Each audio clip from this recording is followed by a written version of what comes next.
बिस्मिल्लाहिर्रहमानिर्रहीम, अस्सलाम वालेकुम नाज़रीन कराम। मैं हूं मखदूम शहाबुद्दीन और आप देख रहे हैं मेरा फेसबुक और यूट्यूब चैनल। उम्मीद करता हूं आप सब लोग बखैर आफियत होंगे और जहां भी होंगे अपने अहले खाना समेत खुश भी होंगे और महफूज भी।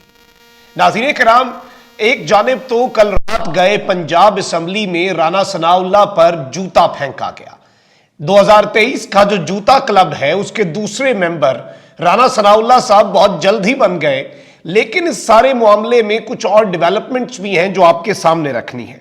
जबकि दूसरी जानिब सलमान शहबाज और जहांगीर तरीन के दरमियान जो मुलाकात हुई, जिसमें इमरान खान साहब के एक और साबिक दोस्त ओन चौधरी जो हैं जिन्होंने शिरकत की, इस मुलाकात से किस तरह परवेज इलाही साहब को अब अपनी पड़ गई है और अब असल में सूरत हाल क्या रंग इख्तियार करने वाली है। पंजाब में जो ग्रेट गेम तैयार की गई है, जो इस वक्त एक बड़ा खेल रचाया गया है, उस पर भी हमने कुछ बात करनी है। जबकि आपको याद है कि आईएसआई के डायरेक्टर जिन्हें शहीद किया गया, जो कि इंतहाई बहादुर डायरेक्टर थे, उनके साथ एक इंस्पेक्टर भी थे, दो आईएसआई के अफसरान जो हैं उन्हें शहीद किया गया। उनके कातिल इस वक्त निशाने पर आ चुके हैं, उनकी तस्वीर भी जारी हो चुकी हैं और ये कौन है और कहां से ताल्लुक रखते हैं, ये मामला और ये डेवलपमेंट्स भी मैंने आपके सामने रखनी है। सबसे पहले तो आपको पता है कि इस वक्त मुल्क के अंदर अवाम के दिलों में किस कदर बेचैनी है, सूरत हाल क्या बन चुकी है, अवाम किस कदर भरी पड़ी है।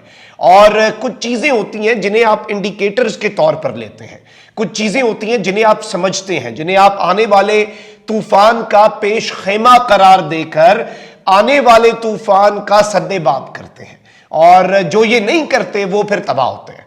अब आप देखें कि किसी भी सियासतदान के ऊपर कोई भी फिजिकल किस्म का जो अटैक है, मैं ये बात पहले कर दूं, चाहे वो स्याही फेंकना हो, चाहे वो गोली मारना हो, चाहे वो जूता उछालना हो, ये सब कुछ जिसमें आप फिजिकल हो जाते हैं, जुबान से आप तनकीद कर रहे हैं, वो आपको आईनी और कानून इजाजत देता है। लेकिन जब आप फिजिकल होते हैं तो उसकी मजम्मत होनी चाहिए। लेकिन ये हुआ क्यों? पंजाब असम्बली में आपको पता है कि किस तरह से वजीर दाखिला राना सनाउल्लाह और वजीर आजम के जो मुआवने खुसूसी अता तारण, उनका दाखिला बंद किया गया। ताहम मुस्लिम लीग नून के अरकान असम्बली के एहतजाज पर बाद में उन्हें कल अंदर जाने की इजाजत भी दी गई। अपोजिशन का शोर शराबा जो है वो असम्बली के अंदर आपको पता है कि बेसूद रहा था, और जो अपोजिशन है उसके शोर शराबे पर कान नहीं धरे, और हुकूमत जो है पंजाब हुकूमत पीटीआई और काफ लीग की, उसने 21 बिल भी मंजूर करवा लिए। लेकिन राना सनाउल्लाह को शुरू में दाखिल नहीं होने दिया गया था पंजाब असम्बली में। बाद में इन्होंने बहुत ज्यादा एहतजाज किया और ये पंजाब असम्बली में गए भी, और जब पंजाब असम्बली के इहाते के अंदर ये वाकया पेश आया है, this is also very important. Assembly के अंदर सिक्योरिटी होती है, असम्बली के अंदर सिर्फ ऑथराइज्ड बंदा जा सकता है। असम्बली के अंदर या तो आपको कोई एमपीए ने इनविटेशन दी हो, या आप मीडिया पर्सन हो, या आप किसी एमपीए के साथ हो, किसी वजीर के साथ हो, या आप किसी की इनविटेशन पर आए हो विजिटर गैलरी में बैठने के लिए, और उसमें भी मेंशन्ड होता है कि आपको किसने इनवाइट किया है। तो जाहिर बात है कि आप कह लें कि कंटेन्ड किस्म की ऑडियंस है, और अवाम जो है वहां पर वो जाहिर इस तरह नहीं है कि जिस तरह आपको एक बाजार में मिल जाए, रैंडम लोग नहीं होते। लेकिन दिस इज वेरी इंपॉर्टेंट कि राना सनाउल्लाह साहब पर पंजाब असम्बली के इहाते में इन द असम्बली प्रीमिसेस उनकी गाड़ी पर जूता फेंका गया, और ये जूता जो है ये राना सनाउल्लाह साहब को लगना था। वो गाड़ी में बैठे, गालिबन मैंने देखा उनकी जो सामने स्क्रीन है उस पर भी कोई थोड़ा सा क्रैक आ गया, स्क्रीन तो राना साहब की गई। तो इस सब के अंदर विफाकी वजीर पर जूता फेंकने का वाकया पंजाब असम्बली के अहाते में पेश आया। और मैं आपको यह भी बता दूं कि ये जूता फेंका किसने है। जराए का कहना है कि जूता मुबैना तौर पर पाकिस्तान तहरीक इंसाफ के एक एमपीए है, रुकन पंजाब असम्बली है, राशिद हफीज, इनके ड्राइवर है, इनकी जानिब से उछाला गया। और पंजाब असम्बली के इजलास खत्म होने पर विफाकी वजीर दाखिला असम्बली से जाने लगे, तो जब उन पर यह जूता फेंका गया तो वो गाड़ी में ही मौजूद थे। लेकिन अब जाहिर बात है अब इस शख्स के साथ क्या होता है और किस तरह की ट्रीटमेंट होती है, this is going to be very important. लेकिन मैं इस वाक़े को ग्रेटर पर्सपेक्टिव में देखकर यह समझता हूं कि अरबाब इख्तियार को भी और बाकी जितने कंसर्न्ड हैं उन्हें भी होश के नाखून लेने चाहिए। उन्हें भी अब देखना चाहिए कि मामलात जो है वो किस तरफ को जा सकते हैं और सूरत हाल जो है वो खराब से खराबतर हो सकती है। अवाम के अंदर भी तो जाना है ना, अवाम को भी तो फेस करना है। तो ये सब कुछ क्यों हो रहा है, कैसे हो रहा है, ये सब देखना इस वक्त और इसे समझना और आने वाले तूफान का पेश खेमा समझना और अवाम की विल के आगे सरेंडर करना इस वक्त बहुत ज्यादा जरूरी हो चुका है। अब नाज़रीन किराम, यहां पर आपको पता है कि एक जानिब पंजाब की सियासत है और उस सियासत के अंदर सिर्फ और सिर्फ एक पर्पज़ है, एक ऑब्जेक्टिव है, एक मकसद है और वो मकसद ये है कि इमरान खान को हराना है, इमरान खान को शिकस्त देनी है और इसके अलावा तो और कोई मकसद नहीं है, इसके अलावा तो और कोई ऑब्जेक्टिव नहीं है। तो इस सारे मामले में जहांगीर तरीन की जो सलमान शहबाज से मुलाकात हुई है उसमें एक बड़ा दिलचस्प पहलू आया है। इस वक्त आपकी मुल्क के अंदर जो सियासत हो रही है और ये एक रियलिटी है, ये आप किसी भी शख्स से जाके पूछ सकते हैं, किसी भी सियासी शख्स से नहीं, किसी आम शख्स से भी। इस वक्त मुल्क के अंदर या तो सियासत हो रही है प्रो इमरान या हो रही है anti Imran. Either you are with Imran, either you are against Imran. यही वजह है कि 13 जमातें एक साथ हैं और इसी तरह से ना सिर्फ सियासत बल्कि जो सियासत का मेन क्रक्स होता है, जो मेन चीज होती है सियासत के अंदर, वो क्या है नाज़रीन किराम? वो यही होती है कि इस सारे मामले में अगर हम सियासत को देखें, उसे ऑब्जर्व करें, चीजों को समझें, वो वोट है और वोट भी डिवाइडेड है। वोट भी इमरान खान को पड़ना है या इमरान खान का मुखालिफ वोट पड़ना है। अब जहांगीर तरीन साहब जो हैं वो जाहिर बात है कि मुस्लिम लीग नून में शमूलियत इख्तियार करना उनके लिए बड़ा मुश्किल है, खुद भी नाअहल है, लेकिन अगर वो एक अपना ग्रुप बनाकर ही या एक जमात बनाकर ही आते हैं तो एक चीज इन्होंने नहीं सोची। वो चीज ये है कि इससे क्या इमरान खान का वोट टूट भी सकेगा या नहीं। अब ये चीज जो है इसे देखकर ये सर पकड़ के बैठ गए हैं।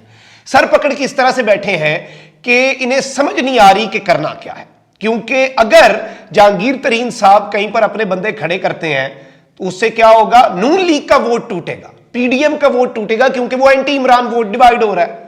इमरान खान को तो इससे फर्क नहीं पड़ रहा, तो इसलिए ये बौखलाए हुए हैं। अब कहीं पर ये सीट एडजस्टमेंट भी करते हैं, अगर कहते हैं कि इधर आप अपने बंदे खड़े कर दें, इधर हम अपने बंदे कर लेते हैं, इमरान खान की पावर को कंटेन करते हैं, तो इनके साथ वही होगा, इन्हें मरहूने मिन्नत होना पड़ेगा, कमजोर हुकूमत आएगी और वही काम होगा जो पिछले 4 साल खान साहब के साथ हुआ। यानी अगर ये गवर्नमेंट बना भी लेते हैं जस्ट इन केस, जिसके चांसेस बिल्कुल जीरो हैं, ऑल्दो ख्वाहिश तो होती है, कोशिश तो होती है, तो ये इस वक्त सूरत हाल है। जबकि परवेज इलाही साहब जो है उन्हें भी अपनी पड़ी हुई है, उन्हें अपने मुस्तकबिल की पड़ी हुई है कि अभी तो ब्लैकमेलिंग चल रही है, अभी तो 10 सीटें चल रही हैं, अगली दफा तो खान को सारी सीटें मिल जानी है, अगली दफा तो खान ने सब कुछ कर लेना है, अगली दफा तो खान को कंटेन करना मुश्किल है, तो मैं कहां पर जाऊंगा। अब उसे तो खान साहब कहते हैं कि आपने ज्यादा सीटें लेनी है तो आए पार्टी के अंदर 100 बिस्मिल्लाह शमूलियत इख्तियार कर लें, बल्ले के निशान पे टिकट, बल्ले की टिकट लें और बल्ले के निशान पे आप इलेक्शन लड़ लें। लेकिन जाहिर बात है कि वो भी इस चीज से रिलक्टेंट है और उन्होंने एक अपनी सियासत भी करनी है, क्योंकि उनकी सियासत में एंटी एस्टैब्लिशमेंट जो पॉलिटिक्स है उसका कोई रोल नहीं है, उसकी कोई जगह नहीं है। अब यहां पर एक जानिब तो ये सब हो रहा है और बड़ा दिलचस्प मामला बन चुका है, माहौल बन चुका है, मैदान सज चुका है, तो वहीं दूसरी जानिब आपको मैं ये बता दूं कि खानेवाल में जो आईएसआई के 2 अफसरान को कत्ल किया गया था और मैंने आपको बताया था कि इन लोगों को हंट किया जाएगा, इनके हवाले से तमाम तर चीजें आएंगी, तो इस सब के अंदर नई कुछ डेवलपमेंट सामने आई हैं और खानेवाल में आईएसआई के 2 अफसरान के कत्ल की तहकीकात जारी हैं। दहशतगर्दी में मुलव्वस 2 मुलजिमान की तस्वीर जो हैं वो जारी कर दी गई हैं। मुबैना हमला आवरों में उमर खान और असदुल्ला खान जो हैं ये 2 दहशतगर्द हैं और इनकी तस्वीर ना सिर्फ जारी कर दी गई हैं बल्कि इनकी तस्वीर मुल्क की तमाम तर चेक पोस्टों पर फराहम भी कर दी गई हैं। इंटेलिजेंस जराए जो हैं वो इस वक्त हमें कुछ चीजें बता रहे हैं। वो हमें बता रहे हैं कि खानेवाल में हसास इदारे के अफसरान पर हमला करने वाले का नाम उमर खान वल्द अकरम खान है और वो चक नंबर 32 आर खानेवाल का रिहायशी है। उसकी तस्वीरें और दीगर तफसीलात पुलिस नाकों पर एहलकारों को फराहम कर दी गई हैं। ये फॉर्मेलिटी है, जो हंट करने वाले हैं, जो शिकार करने वाले असल गुमनाम हीरोज हैं वो इसके पीछे लगे हुए हैं और बहुत जल्द आपको इसकी खबर भी आ जाएगी। जराये के मुताबिक मुलजिम उमर खान भेस बदलने का माहिर है और भेस बदल बदल कर अब तक कई वारदातें कर चुका है। मुलजिम ने चंद रोज कबल खानेवाल के होटल की पार्किंग में हसास इदारे के 2 अफसरान जो हैं उन्हें कत्ल भी किया था। तो अब ये सूरत हाल नाज़रीन किराम आपके सामने है, सिचुएशन आपके इस वक्त बिल्कुल सामने कि किस तरह के मामलात हैं। जाहिर बात है कि एक जानिब पॉलिटिकल इंस्टेबिलिटी है तो वहीं दूसरी जानिब मुल्क के अंदर जो दहशतगर्दी की लहर, मुआशी अदम इस्तेहकाम तो अपनी जगह, सियासी अदम इस्तेहकाम तो अपनी जगह। अब आपको ये भी बता दूं कि इन दहशतगर्दों को तो हंट किया जा रहा है और बहुत जल्द इन तक पहुंचा जा चुका है। ये इंटेलिजेंस की कामयाबी होती है कि इनकी तस्वीर हासिल कर ली गई हैं और ये अब बच नहीं सकते। जिधर भी हुए, किसी बिल में हुए, कहीं और भी हुए, पाकिस्तान की सरजमीन से बाहर भी जा चुके हुए, तो वहां पर भी इन्हें हंट किया जाएगा। कोई ज्यादा मुश्किल काम नहीं है और आने वाले दिनों के अंदर ये खबर भी हम आपके सामने रखेंगे इंशाल्लाह। लेकिन दहशतगर्दी के खिलाफ फैसला कुन जंग जो है, क्योंकि चीफ भी अब वापस आ चुके हैं, उनका दौरा सऊदी अरब और यूएई खत्म हो चुका है, तो अब आप इसके अंदर भी कुछ नई डेवलपमेंट्स देखेंगे आने वाले दिनों में और दहशतगर्दी के खिलाफ जंग जो है उस पर नई अपडेट्स आएंगी आने वाले घंटों में, आने वाले दिनों में। अपना बहुत ख्याल रखिए। अल्लाह निगहबान। पाकिस्तान जिंदाबाद।